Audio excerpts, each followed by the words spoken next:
Good morning. Today I am going to discuss characteristics of model hypothesis. आदर्श प्राकल्पना की क्या क्या विशेषताएं होनी चाहिए या क्या क्या विशेषताएं होती हैं, इनके बारे में आज मैं प्रकाश डालूँगा। अभी तक हम ये जान चुके हैं कि सामाजिक अनुसंधान में प्राकल्पना का विशेष महत्व होता है। प्राकल्पना को केवल पूर्व अनुमान या एक हल्केपन से इसको नहीं लेना चाहिए। ये एक बहुत ही गंभीर मुद्दा है, सीरियस इशू है, और प्राकल्पना के माध्यम से ही कोई भी अनुसंधान कार्य, कोई भी रिसर्च अपनी पूर्णता की ओर, परफेक्शन की ओर पहुंचता है।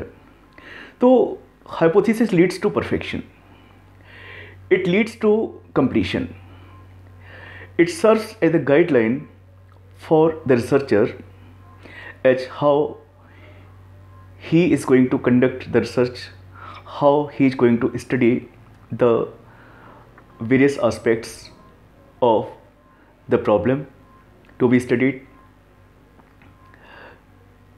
तो प्राकल्पना निश्चित रूप से सामाजिक अनुसंधान के लिए बहुत ही महत्वपूर्ण है। आज हम बात करेंगे एक आदर्श और अच्छी परिकल्पना की क्या क्या विशेषताएं होती हैं। जैसा मैंने पूर्व में भी आपको बताया था कि प्राकल्पना के कुछ पर्यायवाची शब्द हैं। हम परिकल्पना का प्रयोग कर सकते हैं, उसके स्थान पर उपकल्पना का प्रयोग कर सकते हैं। तो परिकल्पना, उपकल्पना या प्राकल्पना, और इंग्लिश में हाइपोथेसिस, टर्म कोई भी हो, शब्द कोई भी हो, इन सभी का एक ही अर्थ है। प्रत्येक अनुसंधानकर्ता अनुसंधान करने से पूर्व एक परिकल्पना या प्राकल्पना का निर्माण करता है और विभिन्न स्रोतों से ये प्राकल्पना निर्मित होती है।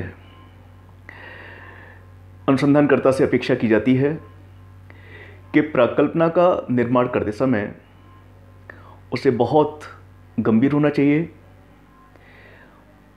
उसे जो समस्या है जिसका उसे अध्ययन करना है, उसके बारे में भली भांति जानकारी होनी चाहिए और उस अध्ययन की जाने वाली समस्या के बारे में जो वह पूर्व अनुमान लेकर आ रहा है, वो पूर्व अनुमान उसके अपने स्वयं के अनुभवों या उपलब्ध साहित्य या जो बौद्धिक रूप से संपन्न व्यक्ति हैं उनके साथ अंतःक्रिया, उनके साथ वाद विवाद, तर्क आदि करने के परिणामस्वरूप निर्मित की जानी चाहिए। प्राकल्पना प्रत्येक अनुसंधान कार्य के लिए निर्मित होती है। So it is expected on the part of the researcher, on the part of the social scientist, that he should be very careful, he should be very sincere while formulating the hypothesis for his research work, because a good hypothesis leads to the perfection of research. A good hypothesis leads to the completion of research. A good hypothesis paves the path of research for the researcher and smoothens the path of research for him. So he should be very careful while formulating the hypothesis. अच्छी परिकल्पना की जो विशेषताएं हैं, एक आदर्श प्राकल्पना में जो विशेषताएं हैं होनी चाहिए। एक तो उपयुक्त हल, समस्या का उपयुक्त हल जो सुझा सके, जो अनुसंधानकर्ता को बता सके या उपयुक्त हल से परिचित करा सके, वो प्राकल्पना सबसे अच्छी होती है। प्राकल्पना को स्पष्ट होना चाहिए, अर्थात उसमें किसी प्रकार का कोई भ्रम और अस्पष्टता नहीं होनी चाहिए। प्रकल्पना को सरल होना चाहिए, क्योंकि क्लिष्ट प्रकल्पना निश्चित रूप से कई बार अनुसंधानकर्ता की दिशा को मोड़ देती है और गलत दिशा की ओर उसे ले जाती है। अच्छी प्रकल्पना में सत्यापनशीलता का भी गुण होना चाहिए। उसे सत्यापन करने में सक्षम होना चाहिए। अच्छी प्रकल्पना, आदर्श प्रकल्पना को विनिर्दिष्ट होना चाहिए और इसमें मितव्ययता का गुण होना चाहिए, तार्किक बोधगम्यता होनी चाहिए और संगतता का गुण भी इसमें होना चाहिए। So in this way we can say that some of the important characteristics of model hypothesis are appropriate solution. It means it should suggest appropriate or adequate solution to the problem to be studied. Clarity and transparency. Hypothesis should be clear, it should be transparent, it should not be unambiguous. No unambiguity should be there, no ambiguity should be there. It should be all unambiguous, it should be all clear, it should be all transparent. Then it should be simple, it should have simplicity or say non-complexity. It should be verifiable or testable. Hypothesis should be of such a type as can be tested at any level of research, at any stage of research. Then hypothesis should not be general. It should be known for the feature of specificity. It should not be a common hypothesis, or it should be somewhat special. Then it should be known for frugality, and then logical comprehensibility, and finally it should be known for consistency. So these are some of the characteristics of a model hypothesis. Now let us discuss these characteristics one by one. सबसे पहले हम बात करेंगे आदर्श प्रकल्पना के पहली विशेषता के बारे में, और ये पहली विशेषता है जिसको मैंने शीर्षक दिया है उपयुक्त हल, अर्थात एप्रोप्रिएट सॉल्यूशन। संक्षेप में हम ये कह सकते हैं कि प्रकल्पना को ऐसा होना चाहिए, प्रकल्पना इस प्रकार से निर्मित हो कि वह समस्या का उपयुक्त हल सुझा सके। अगर ये गुण प्रकल्पना में नहीं है तो वो प्रकल्पना अच्छी नहीं मानी जाती, क्योंकि परिकल्पना शोध समस्या से संबंधित उपयुक्त हल अनुसंधानकर्ता को सुझाती है। एक समस्या के निदान हेतु केवल एक उपकल्पना नहीं होती, अपितु एक समस्या के निदान हेतु अनेकों या एक से अधिक उपकल्पनाएं या प्रकल्पनाएं की जा सकती हैं, निर्मित की जा सकती हैं। समस्या की विभिन्न विधाओं के अध्ययन के उपरांत उपयुक्त हल सुझाने वाली परिकल्पना का चयन करना ही उत्तम होता है। तो ये ध्यान रखा जाए कि प्रकल्पना ऐसी हो, प्रकल्पना इस प्रकार की हो जिससे कि समस्या के बारे में हल अनुसंधानकर्ता को मिल रहा हो। सेकेंड इज क्लैरिटी और अनएम्बिगुअस, और से स्पष्टता। प्रकल्पना को, जैसा मैंने पहले भी कहा, स्पष्ट होना चाहिए। इसमें किसी भी प्रकार की अस्पष्टता होने पर प्रकल्पना दोषपूर्ण हो जाती है और अनुसंधानकर्ता को गाइड करने के स्थान पर ऐसी प्रकल्पना मिसगाइड कर सकती है। इतना ही नहीं, यदि इसमें क्लैरिटी का अभाव है, अगर ये एम्बिग्युइटी से भरपूर है, अस्पष्टता से भरपूर है, तो उसका नकारात्मक प्रभाव अनुसंधान के परिणामों, निष्कर्षों पर पड़ता है। तो ये याद रखा जाए कि जो भी प्राकल्पना हम निर्मित कर रहे हैं, शोध के किसी भी पहलू से संबंधित कोई प्राकल्पना निर्मित कर रहे हैं, तो उसमें स्पष्टता होनी चाहिए। समस्या में प्रयुक्त चरों के बीच संबंधों को स्पष्ट करने में परिकल्पना यदि सक्षम नहीं है, तो वो प्राकल्पना, वो परिकल्पना एक आदर्श परिकल्पना नहीं कही जा सकती, क्योंकि बोधगम्य परिकल्पना, बोधगम्य अर्थात जो समझ में आ सके, और समझ में कब आएगी? जब वो स्पष्ट होगी। बोधगम्य परिकल्पना शोध को गरिमा प्रदान करती है। नेक्स्ट इज सरलता, यानी सिंप्लिसिटी। परिकल्पना सरल होनी चाहिए, जटिल नहीं होनी चाहिए, क्लिष्ट नहीं होनी चाहिए, क्योंकि यदि परिकल्पना, उपकल्पना, प्राकल्पना सरल है, तो अनुसंधानकर्ता को अनुसंधान के मार्ग पर चलने में, शोध मार्ग पर चलने में किसी भी प्रकार की कोई कठिनाई नहीं आती, और वह शोध के विभिन्न चरणों को अपनाता हुआ निरंतर, कॉन्स्टेंटली आगे बढ़ सकता है। लेकिन यदि प्राकल्पना में जटिलता है, कॉम्प्लेक्सिटी है, सरल नहीं है, तो उस स्थिति में अनुसंधानकर्ता अपने लक्ष्य से भटक सकता है। सच भी है, परिकल्पना की सरलता प्रयोग को सरल बना देती है। यदि परिकल्पना सरल है, if the hypothesis is simple, obviously it makes all the experiments, it makes the investigation quite simple.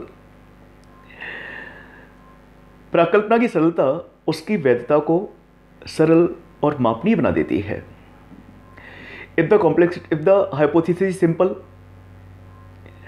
if the hypothesis is legitimate, obviously it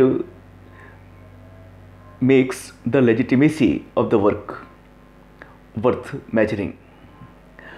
सुगम, बोधगम्य, स्पष्ट परिकल्पना अपने आप में विशिष्ट होती है।